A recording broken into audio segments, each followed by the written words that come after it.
Hello and welcome. Today I'd like to share an art journal spread I made using a technique I'm calling reductive painting technique. Now this is a real art technique, but I'm not 100% sure that I'm using the correct term for what I'm doing, but I Googled it and that is the best term that I could find to describe this technique.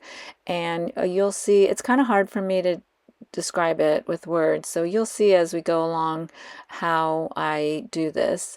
Now I am obviously gluing book pages, tearing and gluing book pages, and the background I had just put some extra paints on there and did some scribbling previously. So this is how I generally like to start a background, with some papers collaged in the background, especially book pages, because I like to see those book pages kind of peeking through all my layers. And sometimes I end up covering most of it up, but I never know how it's going to go when I first start out. So this is how I like to start out.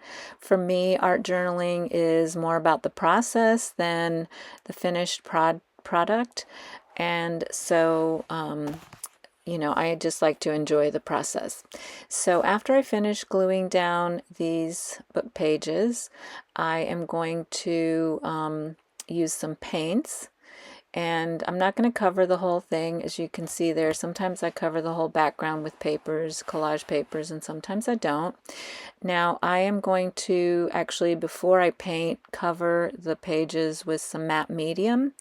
I like to use that before I paint because it helps the paint move around a bit more, rather than just putting it straight down on the paper. The paper absorbs the paint right away into the page and to the fibers. So if I have the matte medium, I can just manipulate the paint a little bit better. So if I don't like something, I can move it around, and I can, if I work quickly enough before the paint dries, I can remove all of it. So you can see there that I have way too much paint. I always do that. I can't seem to help myself, but I'm just making a busy background. I'm not worried too much about how it looks. I just want to spread my colors, and I'm going to follow this up with some stenciling. So I just want to do that all in a kind of a balanced way across the two pages. And so that's what I'm doing. So let's see. I pulled out some of my favorite colors to use, and I wanted some bright colors too in the background. So I dried my first couple of paint colors because I wanted to use that yellow. I didn't want the yellow to mix with the other colors. And now that's all dry. So the next thing is I pulled out a couple of stencils, and I'm going to stencil a bit in the background. I'm using a peachy pink color there to just do some stenciling randomly. I'm not really focused on stenciling anywhere in particular, just kind of in a balanced way, if that makes sense. As you can see, I'm doing some in the corners, some near the top. I did a little bit in the middle, and I think it looks pretty balanced there. Now I wanted to add some black, and I pulled out that Tim Holtz stencil. I really like that stencil. As you can see, I don't clean my stencils, so it does look terrible, but it still works. So I'm going to stencil some black here and there. Again, just kind of filling in where I think it could use the black dots. It's really intuitive. I'm not focused on creating a pretty background or anything like that. I'm going to cover a lot of this background up with other paint, which is the reductive part. So I dry that, and then this is how I'm going to put my focal image down with a stencil, because I can't draw. But with this technique, if you can draw an image, then you can use a pencil or a marker or anything like that to accomplish this step. But I cannot draw to save my life, so I'm going to use the bird stencil. And but I'm going to draw the branch that the bird sits on. I figured I would show both technique both ways, and I thought, well, I could probably draw a branch and some leaves, even though I'm not confident in my drawing abilities. So I'm using a Stabilo All pencil. This pencil, I love using this pencil for many, many reasons and for many types of art journaling, but for this particular one, I think it's good because, as you'll see in a moment, I didn't like my leaf at the top there, and it reacts with water, so I can just spray it with water and redo my leaf. And so I'm drawing the branch and the leaves. It's kind of hard to see at the moment, but then you'll see it'll show up better in a moment. So with this reductive technique, I'm going to paint all around this page except for the images that I want to stand out. Hopefully that makes sense. As you can see there, I'm doing that.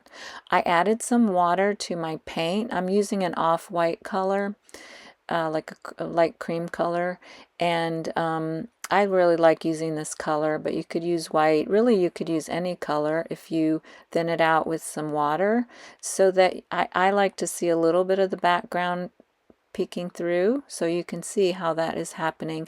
I'm not trying to be neat with my paint.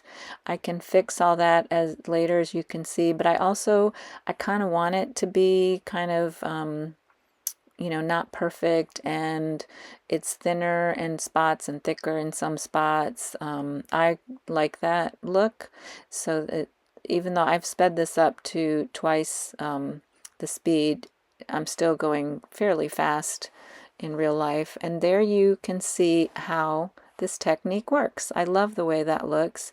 And now the way I fix my lines is I put the stencil back over carefully, back over the bird, and then just stencil it again with the black paint, so that I did go over some of the black lines with my off-white paint, but this will fix it, and you'll see that comes out really nice. And then I'm going to go over the branch and the leaves with my Stabilo pencil. There you can see it makes the black lines a lot sharper and looks a lot neater. So I'm going to do that with my Stabilo pencil and go over all the lines. I didn't do this with this particular spread, but I could also go around the Stabilo lines with a brush with a little bit of water and kind of make them smudgier and maybe do some shading. That's an option. I could always go back and do that later too, because again, this pencil reacts with water, so I could still do it. And then, so there you can see, I think it looks a lot neater. And then I wanted to add some words to it because I thought the background was kind of plain. And I'm going to use that same stencil, which is great because it has the words right there that I can use. I'm trying to figure out where to put the words, and then I realized that, hey, I'm off the page. And so I'm trying to really get that right. And I'm going to stencil the words in black. I put some words at the top left and then at the bottom right, you'll see in a moment, to kind of balance it out.